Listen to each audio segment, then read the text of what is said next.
Hey team, so the other day I had a director reach out to me and ask what's the difference between your R&L and your P&L.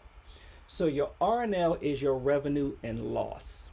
It's basically comprises everything that you made for that month or you've made up to the date to that point of that month, and it's going to minus your labor, specifically your labor. Now, depending on the school or company that you work for, they may sometimes add in your meals, how much you're spending per child per meals. They may also add in your curriculum supplies, but for the most part, everywhere is always going to at least do your labor. And those are your controllables, the things that you can control. You can control the amount of hours people give you. You can control how much money you're spending on meals, making sure people aren't wasting food, how much you're spending on curriculum supplies, making sure that you're not over ordering.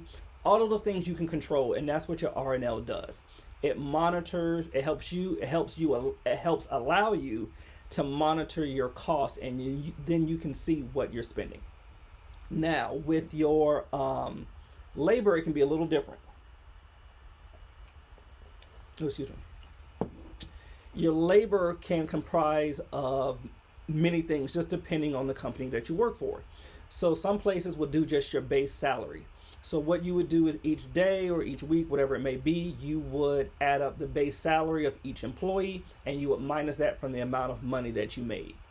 Some companies may be a little more specific where they may add in your base salaries, but they may add also your taxes or insurance costs and AFLAC and payroll costs and every single thing that you may pay. Just depends on the school company that you work for, how they decide to do that. But that's pretty much what your R&L is, your revenue and loss. Now your P&L is your profit and loss.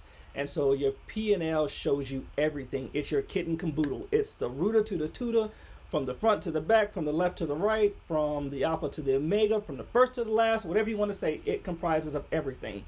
That receipt that you turn in for $15 for the donuts that you picked up from your teachers, the $40 you spend on an ad to run for your school, whatever it may be, it shows everything and it breaks down every single individual cost. That is what your P&L does. It shows your controllables, but also your fixed costs as well. So your fixed costs are things like your power bill, your electricity bill. Usually they're pretty consistent if you're not like on some equal payment plan or something. Usually they arrange around the same time, at least in the same seasons. Those are things that you can't control. You have to have power. You have to have water. You start seeing those same things over and over and over again. Those are your fixed. So your P&L, your profit and loss, is going to show you your controllables, but also your fixed. And that's the true profit that you've made for a company overall.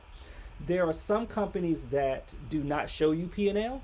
They may only allow you to see or work with you with your R&L. Just depends on who you work for. I've worked for some companies where I was able to see the P&L and see what I truly actually made. And then, phone is always ringing. And then also there are some companies that only show you maybe your R&L. So that is primarily the difference between your R&L and your P&L.